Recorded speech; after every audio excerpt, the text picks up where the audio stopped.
সারা দেশে প্রায় ১ মাস যাবৎ চরম আকারে তেল সংকট চলছে। তারই অংশ হিসেবে রাজবাড়ীতেও আমরা দেখেছি, রাজবাড়ীতে যে 10টি তেলের পাম্প রয়েছে সবগুলো পাম্পেই কিন্তু তেল সংকট চলছে। কখনো অল্প করে, কখনো সীমিত আকারে, আবার কখনো সরকারের বেঁধে দেওয়া যে পরিমাণ সেই পরিমাণেই তেল দেওয়া হচ্ছে।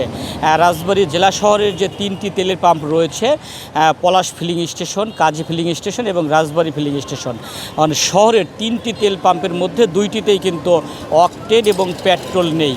শুধুমাত্র এই ফিলিং স্টেশনটিতে তেল রয়েছে। আমরা আজকে সকাল থেকে দেখেছি তেলের খবরে যারা মোটরসাইকেল চালক রয়েছে তাদের কিন্তু লম্বা লাইন তৈরি হয়েছে। আপনারা দেখছেন যে এই যে দীর্ঘ লাইন, এরা একটু তেল কিনে নেওয়ার জন্য কিন্তু লাইনে দাঁড়িয়ে আছে। এই লাইনটি ঠিক তেলের পাম্পের মুখ থেকে অনেকটাই কিন্তু লম্বা হয়েছে। তারা তেলের জন্য লাইনে দাঁড়িয়ে আছে। কেউ 2 ঘন্টা, কেউ 3 ঘন্টারও বেশি সময় ধরে লাইনে দাঁড়িয়ে আছে। ভোগান্তির কিন্তু আসলে শেষ নেই। প্রিয়জনের সাথে ঈদ আনন্দ শেষ করে মানুষ যখন কর্মস্থলে ফিরবে আসলে তাদের ভোগান্তিটাই বেশি। অনেকেই লাইনে দাঁড়িয়ে থেকে অনেক পাম্পে তেল পায়নি। শুধু এই পাম্পটিতে তেল থাকার কারণে এখানে তাদের লম্বা লাইন তৈরি হয়েছে। তারা একটু তেল নেওয়ার জন্য তারা এখানে সিরিয়ালের লাইনে দাঁড়িয়ে আছে। কখন সেই কাঙ্ক্ষিত তেলটা তারা পাবে সেই আশায় কিন্তু তারা রয়েছে। তবে আমরা আজকে সকাল থেকে দেখেছি এই পাম্পটিতে তেল দেওয়া হচ্ছে, তবে একটি নির্দিষ্ট পরিমাণ 200 টাকা করে তেল কিন্তু তারা দিচ্ছে। যারা রাজধানী ঢাকা সহ দেশের বিভিন্ন অঞ্চলে যাচ্ছে তাদের ভোগান্তির আসলে শেষ নেই। মোটরসাইকেল চালক যারা রয়েছে, যারা কর্মস্থলে ফিরছে, তারা বলছে যে আসলে এর ভোগান্তি এর একটা সমাধান হওয়া প্রয়োজন। এই তেল কারসাজির মধ্যে এর মধ্যে কোনো সিন্ডিকেট কাজ করছে কিনা এটিও সরকারকে খতিয়ে দেখা দরকার। আর মানুষের ভোগান্তি লাঘবে দ্রুত সময়ের মধ্যে সরকার যাতে একটি পদক্ষেপ গ্রহণ করে এমনটি কিন্তু দাবি জানিয়েছে যারা মোটরসাইকেল চালক রয়েছে, যারা তেল প্রত্যাশী তারা।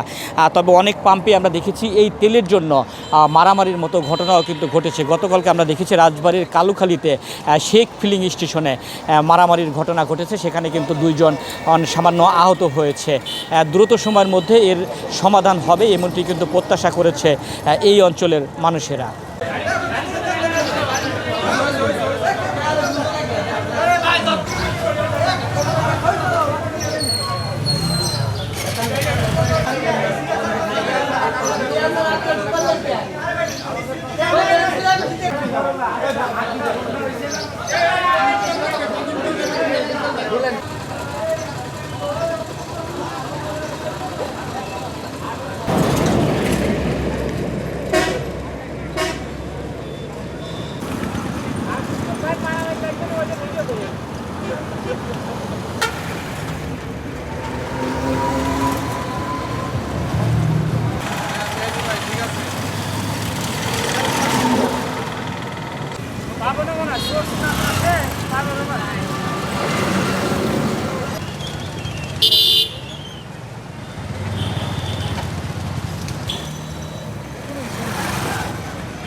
দেশে কি উন্নত হচ্ছে? এই যে নিজের টাকাতে তেল কিনবো, তেলের জন্য সিরিয়াল ধরা লাগে, এটা কোনো কথা নাকি? আমরা কর্মজীবী লোকজন, এটা তো ঠিক না। এরকম করলে আমাদের তো অসুবিধা হচ্ছে। আমরা দ্রুত তেলের ব্যবস্থা করে দিক। পার্সোনালটাকে নিয়ে বলতেছে, নাহলে আমাদের এই যে এতগুলো গাড়ি দাঁড়া রয়েছে, 200-300 গাড়ি দাঁড়া রয়েছে, এগুলো দেওয়া বাড়িতে তাকে আগে ডোপই আগে ওই ডোপ মানে সিন্ডিকেট হচ্ছে তারাই করতেছে, এই পাম্পালাটাই করতেছে। কিসের জন্য?